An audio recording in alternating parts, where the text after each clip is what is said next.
រូតរះតទួលទេសចរស្នេហ៍ញញឹមស្មងសជាវប្បធម៌តកូនតចៃបរទេសមកកំសាន្តតទួលបាននៅភាពកក់ក្ដៅ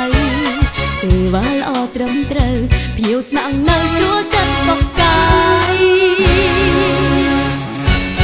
ដល់សេវាកម្មមាសដល់ទេសចរព្រំស្រី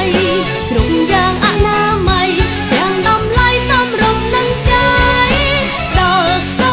វត្ថិភាពខ្ពស់អាហារស្រស់ឈ្ងុយឆ្ងាញ់ភ្ញៀវមកពីចិត្តឆ្ងាយចិត្តបានសប្បាយសេវាល្អ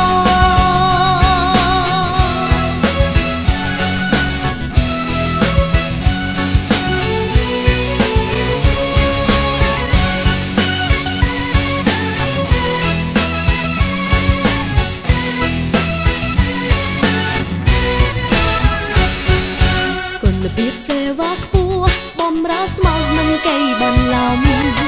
ទីស្នាក់ខ្សានឧត្តមបានរៀបចំបំរើគ្រប់គ្រង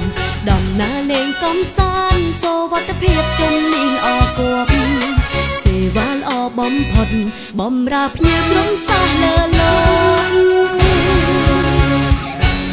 ផ្ដល់សេវាកម្មមាសដល់ទេសចរជួបគ្នាដើម្បីកម្ម